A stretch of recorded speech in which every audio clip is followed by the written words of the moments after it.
Dans la vie, il y a deux grands mystères, l'amour et l'argent. Qu'est-ce que l'amour? La question a été explorée à fond, dans les romans, les chansons, les films, à la télévision. Mais pas la question, qu'est-ce que l'argent? La théorie de l'argent n'a jamais inspiré de film à grand succès, et ça n'a rien d'étonnant. Rien d'étonnant non plus qu'elle ne soit presque jamais mentionnée dans nos écoles. D'où vient l'argent? La question évoque généralement l'image de la fabrication des billets ou des pièces. En effet, on croit souvent que c'est le gouvernement qui crée l'argent. C'est vrai, mais seulement en partie. Ces symboles en papier et en métal que nous appelons l'argent sont en fait fabriqués par une agence fédérale, la monnaie. Mais la plus grosse quantité d'argent en circulation n'est pas fabriquée par la monnaie. Tous les jours, des montants colossaux d'argent sont créés par des entreprises privées, par les banques. On croit souvent que les banques prêtent l'argent, que les déposants leur ont confié. Mais pas du tout.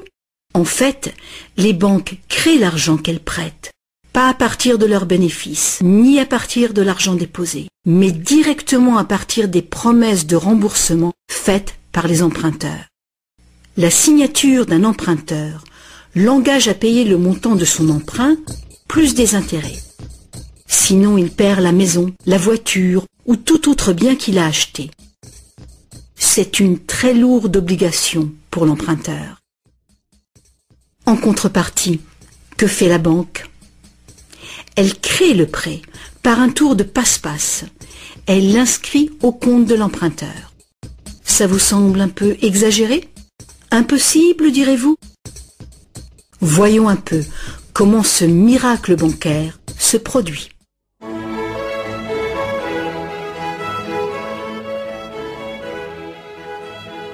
Au fil de l'histoire, l'argent a pris bien des formes.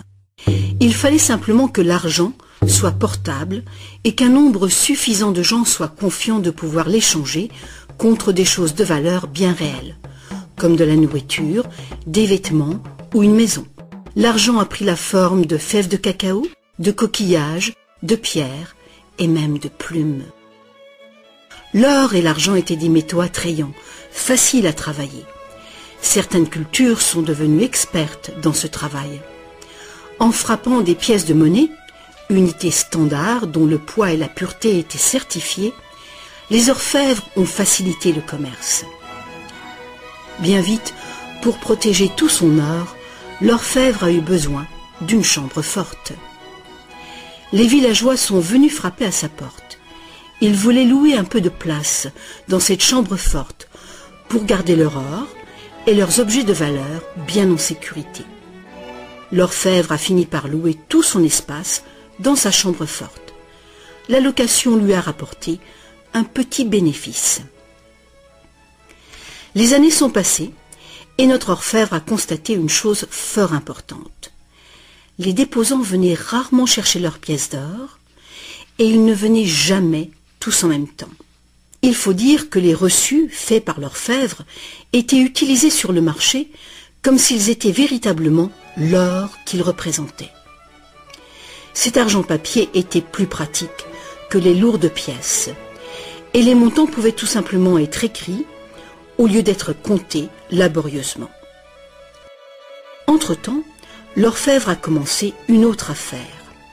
Il s'est mis à prêter son or en demandant des intérêts. Comme les reçus devenaient de plus en plus acceptés à titre de paiement, les emprunteurs ont demandé leur emprunt sous cette forme. Et comme l'industrie prenait de l'expansion, de plus en plus de gens ont demandé des prêts à l'orfèvre. Alors, l'orfèvre a eu une idée plus géniale encore. Il savait que ces déposants venaient rarement chercher leurs pièces d'or. Il a donc pensé qu'il pouvait faire des prêts couverts par l'or de ces déposants. Aussi longtemps que les emprunts seraient remboursés, les déposants n'en sauraient rien.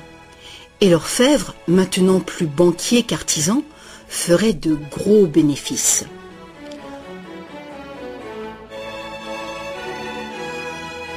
Pendant des années, en secret, l'orfèvre a tiré de bons revenus des intérêts sur les dépôts de ses clients. Maintenant gros prêteur, il devenait sans cesse plus riche et il commençait à étaler ses richesses. Les gens l'ont alors soupçonné de dépenser l'argent de ses déposants. Ensemble, ils l'ont menacé de retirer tout leur or si l'orfèvre ne s'expliquait pas sur sa richesse si soudaine. Contrairement à ce qu'on pourrait croire, la situation n'a pas tourné au désastre pour l'orfèvre. Malgré sa duplicité, il a pu montrer que les déposants n'avaient rien perdu. L'or était toujours en sécurité dans la chambre forte. Au lieu de reprendre leur or, les déposants ont demandé à l'orfèvre, devenu leur banquier, de leur verser une partie des intérêts. C'est ainsi que les banques sont nées. Le banquier payait un taux d'intérêt bas sur les dépôts et il faisait payer un dépôt d'intérêt plus élevé sur les prêts. La différence couvrait les frais de fonctionnement et ses bénéfices. La logique du système était simple comme bonjour et semblait être un moyen raisonnable de satisfaire la demande de crédit. Mais les banques ne fonctionnent plus du tout comme ça. L'orfèvre banquier n'était pas du tout satisfait du revenu qui restait après le partage des bénéfices avec ses déposants. La demande de crédit augmentait rapidement, mais ses prêts restaient limités par le montant d'or dans la chambre forte. Alors, une idée plus géniale encore lui est venue à l'esprit. Puisqu'il était le seul à savoir combien d'or il y avait dans la chambre forte, il pourrait prêter des chèques garantis par de l'or qui n'existait même pas. Aussi longtemps que les déposants ne viendraient pas tous en même temps réclamer leur or, personne ne le saurait. Ce nouvel arrangement fonctionnait à merveille et le banquier est devenu immensément riche avec les intérêts payés sur de l'or inexistant. L'idée que le banquier puisse créer de l'argent à partir de rien était trop outrageuse. Longtemps, personne n'a rien soupçonné. Mais le pouvoir d'inventer de l'argent est monté à la tête du banquier. Bientôt, l'importance des prêts et l'opulence du banquier ont déclenché de nouveaux soupçons. Certains emprunteurs ont demandé de l'or véritable plutôt que des chèques, et les rumeurs ont monté. Plusieurs déposants fortunés sont venus réclamer leur or. La fin du jeu était proche. Une foule de gens, brandissant des chèques, se sont rassemblés devant les portes closes de la banque. Hélas, le banquier n'avait pas assez d'or pour couvrir tout l'argent papier qu'il avait émis. Pour la première fois, il y avait une ruée sur la banque. Et c'est un phénomène qui épouvante tous les banquiers. Ce phénomène de retrait massif a ruiné des banques individuelles et a endommagé la confiance du public envers les banquiers. Il aurait été simple alors d'interdire cette pratique de créer de l'argent à partir de zéro. Mais les immenses crédits offerts par les banquiers étaient devenus essentiels à l'expansion du commerce européen. La pratique a donc été légalisée et réglementée. Les banquiers ont accepté de respecter des limites sur les montants d'argent fictifs qu'ils pouvaient prêter. Mais ces montants fictifs restaient bien supérieurs à la valeur réelle de l'or déposé dans la chambre forte. Bien souvent, le taux était de 9 $ fictifs pour 1 $ en or. Des inspections surprises permettaient de faire respecter ces réglementations. Un arrangement a aussi été conclu. En cas de ruée sur une banque, les banques centrales soutiendraient les banques locales en leur prêtant de l'or. La bulle du crédit, créée par les banquiers, ne pourrait pas crever et le système ne pourrait pas s'effondrer, sauf s'il y avait beaucoup de ruées sur les banques en même temps.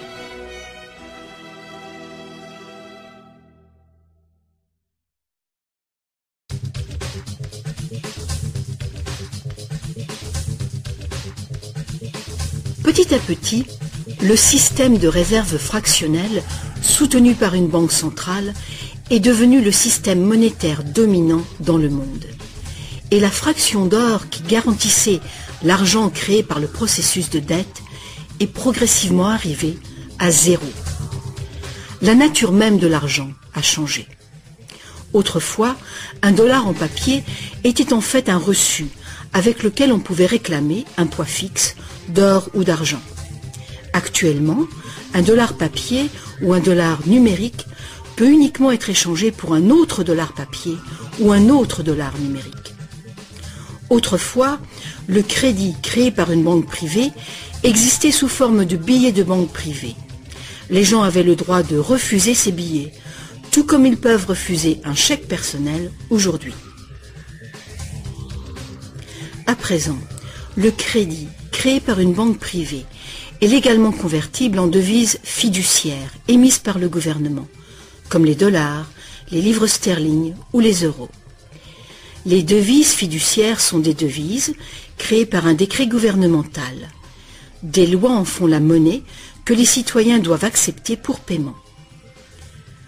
Alors la question subsiste.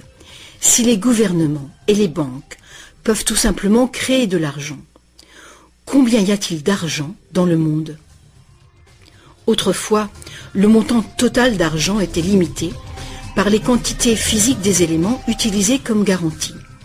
Par exemple, pour créer plus d'argent basé sur l'or, il fallait trouver davantage d'or. À présent, on crée vraiment l'argent à partir de dettes.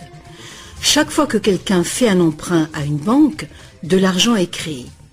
Le montant total d'argent qu'il est possible de créer n'a qu'une seule limite réelle, le montant total de la dette.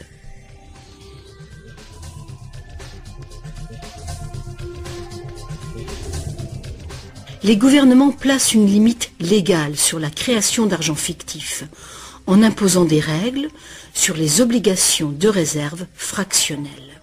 Mais ces obligations sont fondamentalement arbitraires. Elles varient d'un pays à un autre, d'une époque à une autre. Longtemps, il a été commun d'exiger que les banques aient au moins $1 en or en réserve pour garantir $10 d'argent dette. Aujourd'hui, les ratios de réserve minimale ne s'appliquent plus du tout au rapport entre argent nouvellement créé et or en dépôt. Elles s'appliquent uniquement au rapport entre argent nouvellement créé et argent existant. Aujourd'hui, les réserves d'une banque sont faites de deux choses. Le montant en devise bien réelle qu'elle a déposé à la banque centrale et le montant total de son argent dette. Petite illustration. Imaginons qu'une nouvelle banque vient de démarrer et qu'elle n'a pas encore de déposants. Mais ses investisseurs ont déjà fait un dépôt de réserve de $1111,12 en cash. Le ratio de réserve est de 9 pour 1. Étape numéro 1. La banque accueille son premier client pour un emprunt. Notre client a besoin de $10 000 pour une voiture d'occasion. Avec un ratio de 9 pour 1, la réserve déposée autorise la banque à créer légalement, comme par magie, 9 fois ce montant, soit $10 000. Ces $10 000 n'existent nulle part physiquement. C'est de l'argent nouveau, tout simplement versé au compte de l'emprunteur en tant que crédit. C'est de l'argent dette. L'emprunteur peut faire un chèque pour payer sa voiture. Étape numéro 2. La vendeuse de la voiture dépose les $10 000 d'argent nouveau à sa banque. Contrairement à l'argent déposé à la banque centrale, cet argent nouveau ne peut pas être multiplié par le ratio de réserve. Il doit être divisé par ce ratio. Avec le même ratio de 9 pour 1, il est donc possible de créer un nouveau prêt de $9 000 à partir du premier dépôt de $10 000. Étape numéro 3. Si ces $9 000 sont déposés par une troisième personne, à la même banque ou dans une autre banque, ils permettent légalement un troisième crédit bancaire, cette fois pour $8 100. Comme les poupées russes, qui s'emboîtent et deviennent toujours plus petites, chaque nouveau dépôt peut mener à un prêt toujours plus petit, et cette série décroissante est infinie. Par contre, si l'argent fictif créé par l'emprunt n'est pas déposé à la banque, le processus s'arrête. C'est la partie imprévisible du mécanisme de création de l'argent. Mais le plus probable, c'est qu'à chaque étape, le nouvel argent sera déposé à la banque et que le processus se répétera bien des fois, et que finalement, presque 100 000 $ d'argent nouveau sera créé. Tout cet argent nouveau est créé à partir du processus de dette uniquement. Et tout ce processus est légalement autorisé par le petit dépôt de réserve initial de 1111 $ et 12 cents qui demeure intouché à la Banque centrale. Autre facteur important. Avec ce système ingénieux, les registres de chacune des banques doivent montrer que la banque a 10% de plus en intérêt qu'en prêt. C'est donc un incitatif très fort pour une banque de solliciter des dépôts afin de pouvoir prêter davantage. Tout ceci crée l'idée fausse que l'argent vient des dépôts. À moins que chaque prêt successif ne soit déposé à la même banque, aucune banque ne peut prétendre avoir multiplié sa réserve initiale de presque 90 fois uniquement par des crédits bancaires. Mais il faut bien comprendre que le système bancaire est un circuit fermé. Un crédit créé dans une banque devient un dépôt dans une autre banque et vice-versa. En fin de compte, l'effet est grosso modo le même que si tout se passait dans une seule et même banque. En résumé, la réserve initiale d'un peu plus de 1111 $ à la Banque centrale permet de récolter des intérêts sur des sommes allant jusqu'à 100 000 $, que la banque n'a jamais eu. Ça vous semble absurde? Écoutez un peu. En quelques décennies, à cause du lobbying féroce des banques, les obligations de réserve ont quasiment disparu dans plusieurs pays. Et les ratios actuels de réserve peuvent être bien plus élevés que 9 pour 1. Pour certains types de comptes, 20 pour 1 et même 30 pour 1 sont tout à fait communs.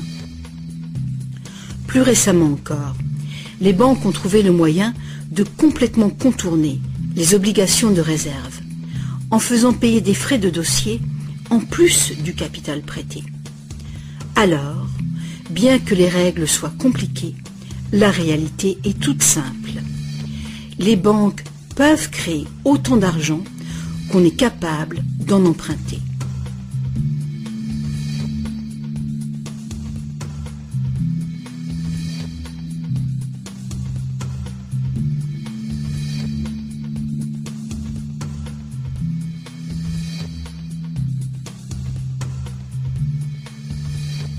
En dépit des images qu'on nous montre, l'argent créé par le gouvernement représente en général moins de 5% de l'argent en circulation.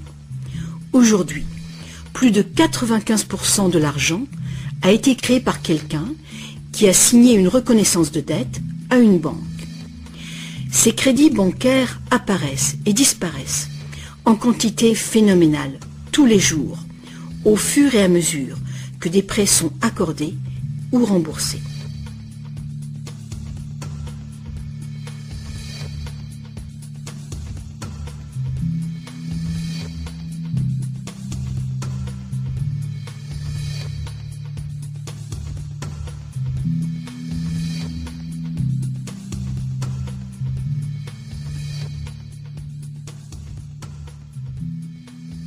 Les banques ne peuvent utiliser ce genre de système qu'avec la coopération des gouvernements. Premièrement, les gouvernements passent des lois qui imposent l'utilisation de la devise nationale. Deuxièmement, les gouvernements permettent que les crédits créés par les banques privées soient payables dans leur devise nationale. Troisièmement, les cours de justice gouvernementales font respecter les obligations de paiement des dettes.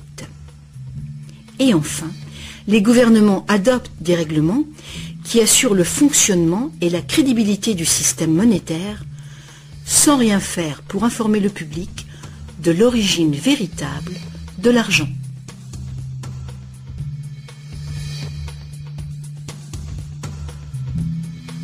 La simple vérité, c'est que quand on signe les papiers d'un emprunt ou d'une hypothèque, la seule chose réelle est notre reconnaissance de dette.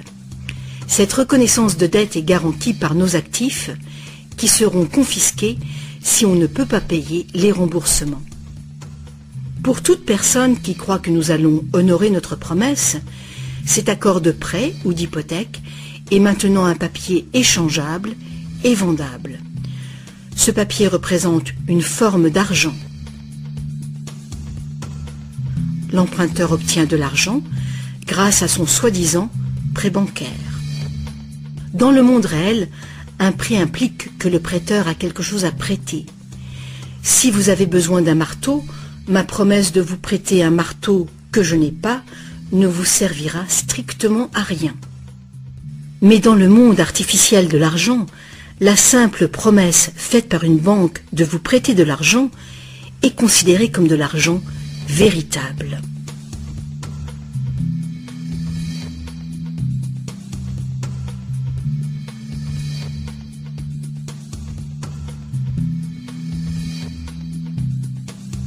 Ici encore, la vérité est simple. Sans le document signé par l'emprunteur, le banquier n'a rien du tout à prêter. Est-ce que vous vous êtes déjà demandé comment tout le monde, les gouvernements, les entreprises, les familles, peut être endetté en même temps et pour des sommes aussi colossales? Est-ce que vous vous êtes demandé comment il peut y avoir autant d'argent à emprunter? Maintenant, vous le savez. Il n'y en a pas. Les banques ne prêtent pas l'argent. Elles le créent. Et c'est de l'argent dette. Comme la dette est potentiellement illimitée, la quantité d'argent créée est illimitée, elle aussi. Mais l'inverse est vrai également. Vous n'êtes pas étonné qu'en dépit de toutes nos ressources, toutes nos inventions et toute notre productivité, nous soyons presque tous si lourdement endettés, aussi bien les gouvernements que les entreprises et les particuliers? Ah, si seulement les gens cessaient de se demander comment est-ce possible? Comment se peut-il que les gens qui produisent toute la richesse réelle soient endettés envers les gens qui ne font que prêter de l'argent, symbole de cette vraie richesse? Le plus étonnant, c'est qu'une fois que nous réalisons que l'argent est en fait une dette, nous comprenons que sans dette, il n'y aurait pas d'argent.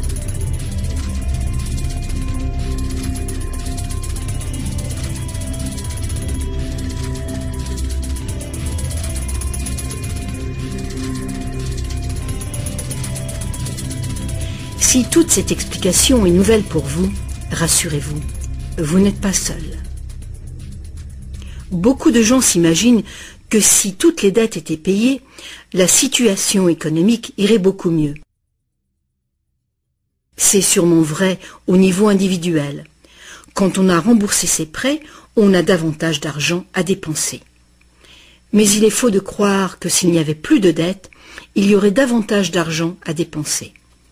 En fait, c'est tout le contraire. Sans dette, il n'y aurait pas d'argent du tout. Alors, vous voyez, nous dépendons complètement du renouvellement continu du crédit bancaire. Pas de prêt, pas d'argent. C'est exactement ce qui s'est passé durant la Grande Dépression. La quantité d'argent a fondu radicalement quand la quantité des prêts a chuté.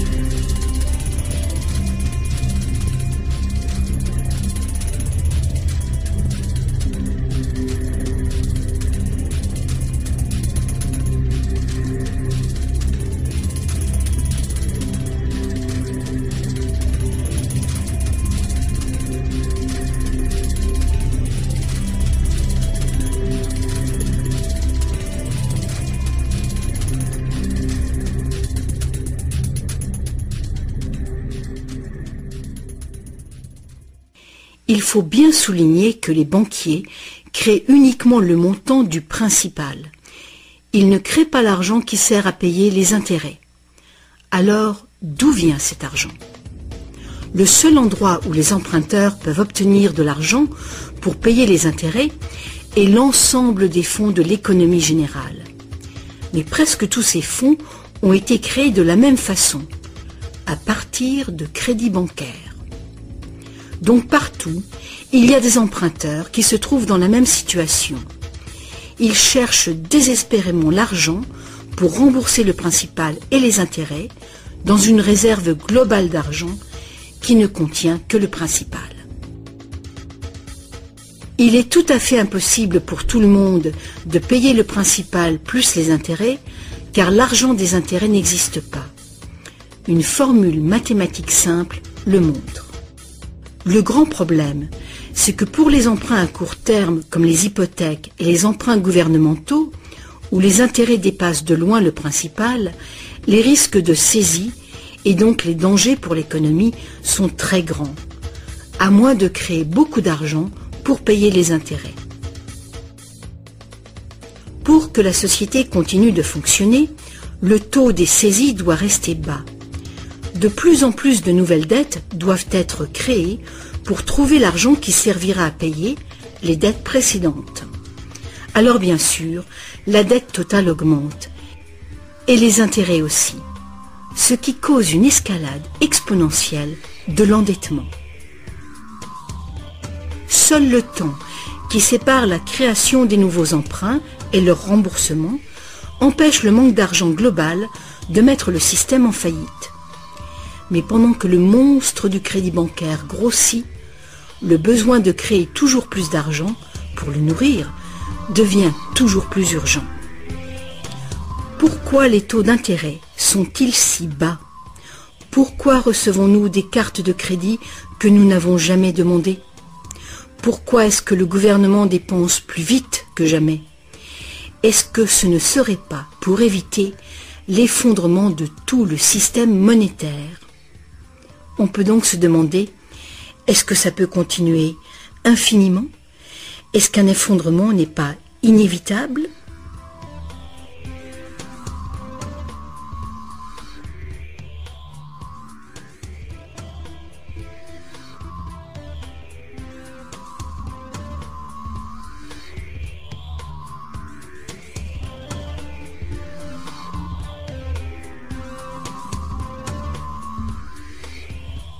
L'argent facilite la production et le commerce.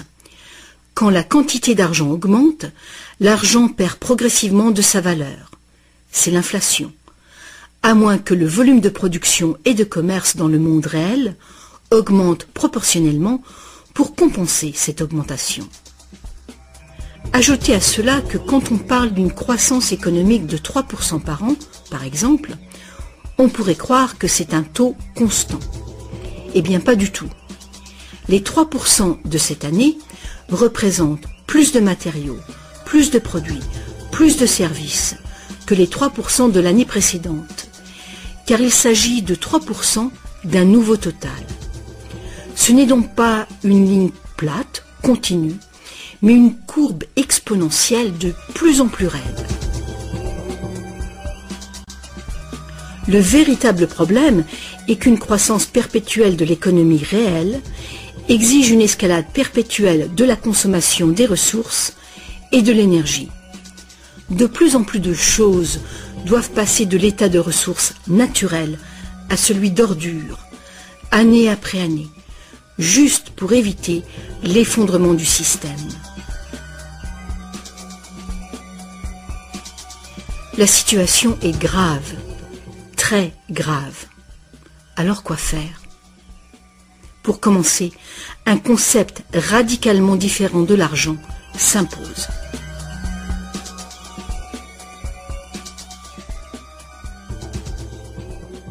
Le temps est venu pour les gens de se poser 4 questions simples et de les poser à leur gouvernement. Partout dans le monde, les gouvernements empruntent de l'argent avec intérêt aux banques privées. La dette gouvernementale est une composante majeure de la dette globale. et une énorme partie de nos taxes va au paiement de cette dette. Maintenant, nous savons que les banques créent l'argent qu'elles prêtent et que les gouvernements les autorisent à le faire. Nous savons aussi que les gouvernements créent les devises par décret et qu'ils ont au moins le même droit que les banques de créer leur propre argent. Alors, première question. Pourquoi est-ce que les gouvernements choisissent d'emprunter de l'argent aux banques privées avec intérêt quand ils pourraient créer tout l'argent qu'il leur faut sans intérêt? Deuxième question. Pourquoi créer de l'argent à partir du processus de dette? Pourquoi pas créer de l'argent qui circule en permanence et qui ne doit pas sans cesse être réemprunté pour exister? Troisième question. Comment un système monétaire fondé sur l'accélération perpétuelle de la croissance peut-il servir à construire une économie durable? N'est-il pas évident qu'une croissance en accélération perpétuelle est incompatible avec la durabilité? Et finalement, pourquoi notre système actuel dépend-il entièrement d'une croissance perpétuelle? Que faut-il changer pour créer une économie durable?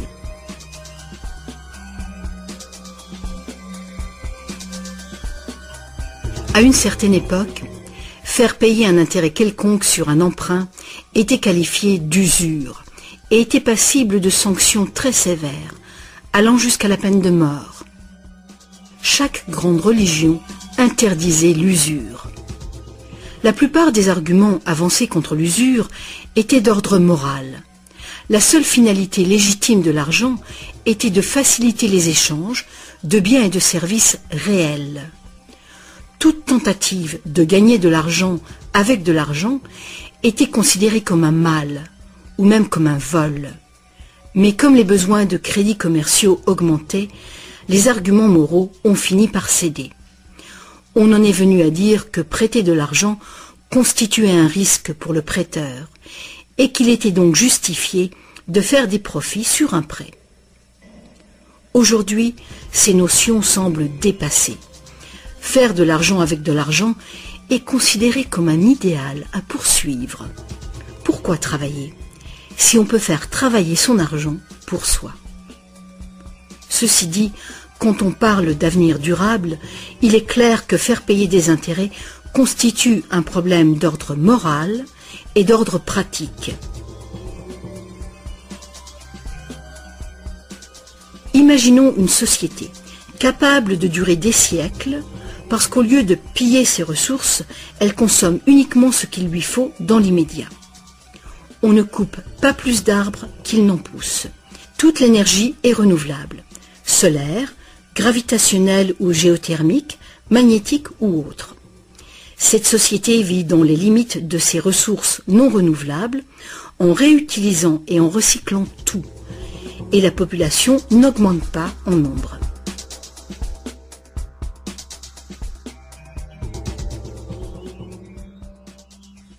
Cette société ne pourrait jamais fonctionner avec un système monétaire qui dépend complètement d'une croissance en accélération perpétuelle.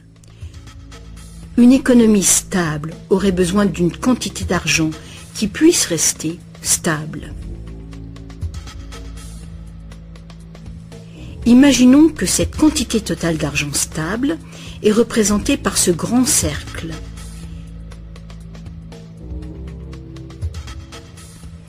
Imaginons aussi que les prêteurs doivent vraiment avoir de l'argent à prêter.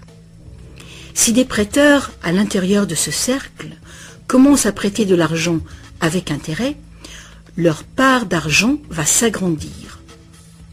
S'ils continuent de prêter, toujours avec intérêt, l'argent remboursé, quel sera le résultat? Que l'argent vienne de l'or, d'un décret gouvernemental ou d'une dette, les prêteurs vont s'accaparer la totalité de l'argent. Et après toutes les saisies, toutes les faillites, ils seront propriétaires de tous les biens immobiliers. Pour régler ce problème, il faudrait que les gains résultant des prêts avec intérêt soit distribuée également parmi la population. Une taxation lourde des bénéfices bancaires pourrait être une solution. Mais alors, quel intérêt les banques auraient-elles d'être en affaires? Si nous pouvions un jour nous libérer de cette situation, nous pourrions imaginer les banques comme des services sans but lucratif, qui travailleraient au service de la société. Les banques verseraient des dividendes universels aux citoyens ou prêteraient carrément sans intérêt du tout.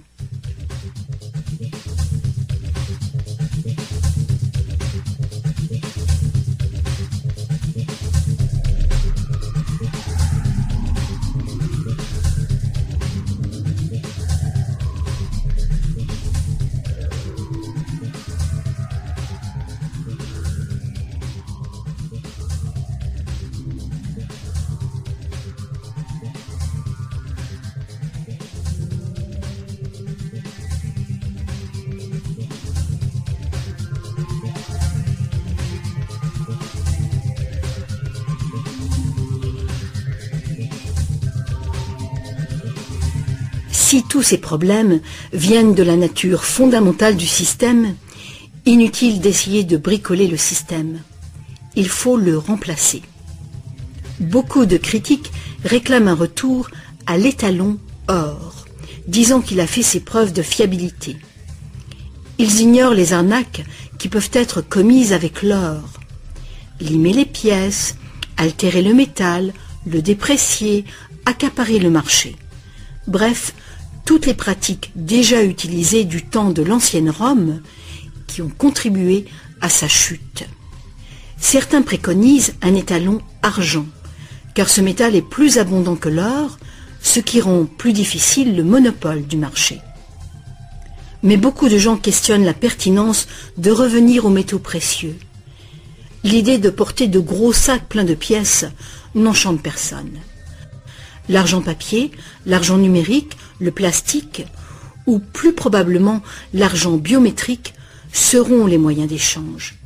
Et ils présentent ce potentiel de créer de l'argent dette en quantité illimitée. En définitive, si l'or était à nouveau le seul étalon, tous les gens qui n'ont pas d'or se retrouveraient tout à coup sans argent.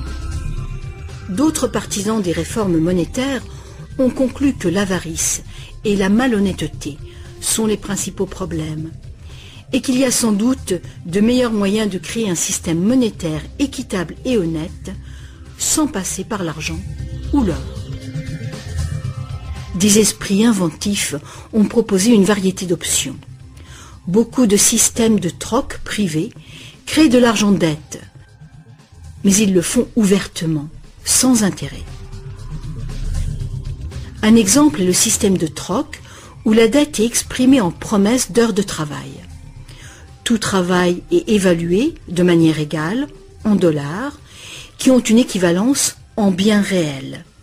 Les frais du système sont couverts par des honoraires et non pas par des intérêts. Ce genre de système monétaire peut être mis en place par toute personne capable de concevoir un moyen de comptabiliser et de trouver des participants dignes de confiance. Mettre en place un système de troc local est une bonne mesure de planification d'urgence pour une communauté, même si ce système n'est guère utilisé actuellement. La réforme monétaire, comme la réforme électorale, est un vaste sujet qui exige une volonté de penser autrement et de changer. La réforme monétaire, comme la réforme électorale, ne sera pas facile, car les intérêts puissants qui bénéficient du système feront l'impossible pour conserver l'avantage. Sachant que l'argent n'est qu'une idée, et qu'en réalité, l'argent est uniquement ce qu'on fait de lui, voici une option simple à considérer. Le modèle suivant est basé sur des systèmes qui ont fait leurs preuves en Angleterre et en Amérique, mais qui ont été déstabilisés et détruits par les banquiers et leurs réserves fractionnelles.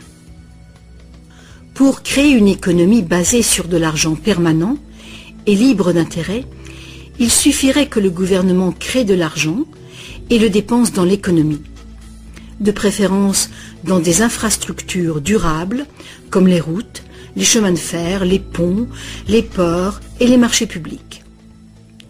Cet argent ne serait pas de l'argent dette, ce serait de l'argent valeur, qui aurait la valeur des infrastructures financées.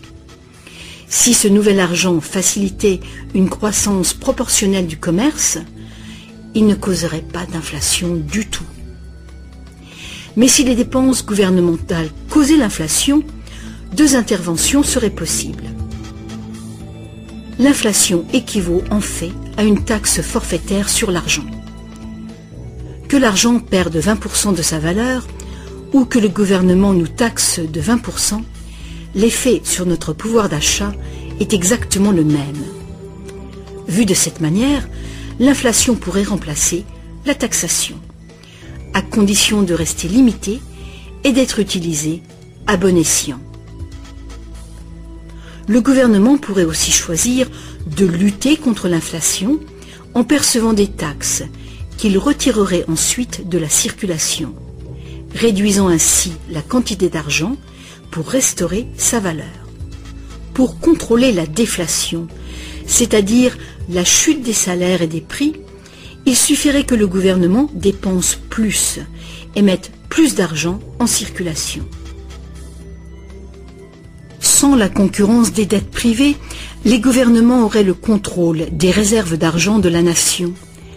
Le public serait donc qui blâmer si les choses allaient mal.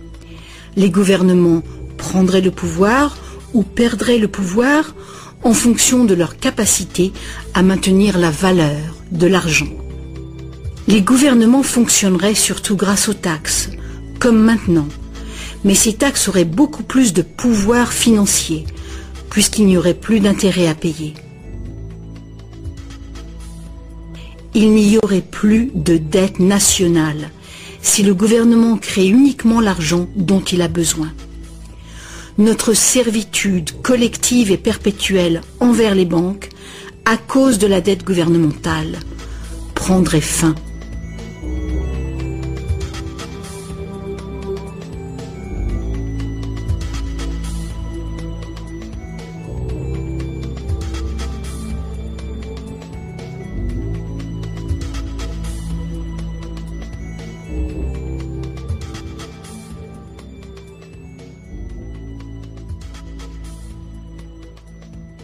On nous a trompés. Ce qu'on appelle démocratie et liberté sont devenus en réalité une forme ingénieuse et invisible de dictature économique. Aussi longtemps que notre société dépendra du crédit bancaire pour son apport d'argent, les banquiers continueront de décider qui reçoit de l'argent ou pas.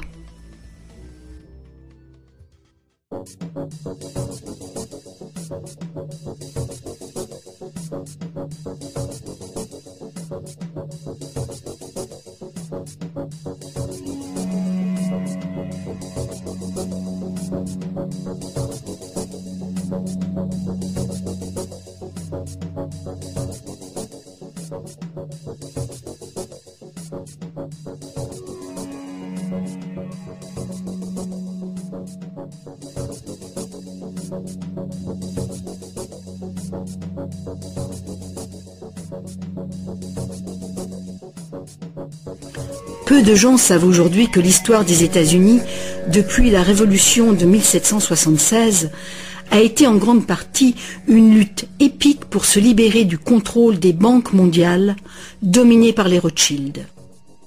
Cette lutte a finalement été perdue en 1913, quand le président Woodrow Wilson a signé la loi de la réserve fédérale, donnant le pouvoir de créer l'argent américain à un cartel de banques internationales.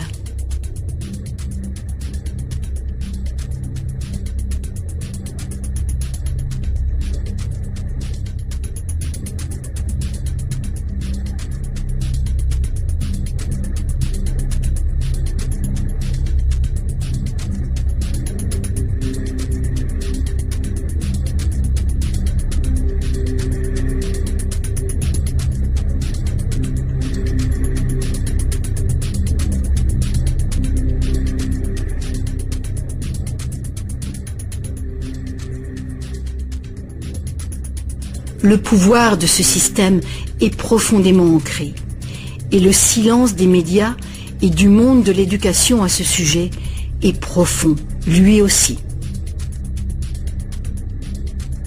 Il y a des années, un vice-premier ministre du Canada a fait un sondage informel auprès de nombreux professionnels bien éduqués et auprès de simples citoyens. Il a constaté qu'aucun d'eux ne comprenait vraiment comment l'argent était créé. En fait, on peut probablement dire que la majorité des gens, y compris les simples employés des banques, n'ont jamais réfléchi à la question. Et vous ?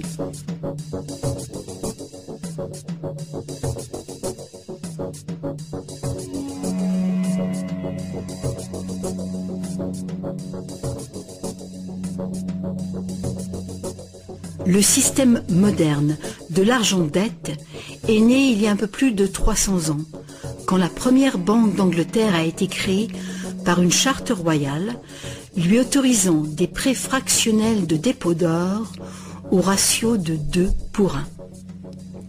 Ce modeste ratio était le premier pas. Le système est maintenant mondialisé. Il crée des quantités virtuellement illimitées d'argent à partir de rien. Et presque tout le monde sur la planète est enchaîné à une dette sans cesse grandissante, qui ne pourra jamais être repayée. Est-ce que tout cela serait arrivé purement par accident? Ou est-ce qu'il y a conspiration? De toute évidence, l'enjeu est considérable.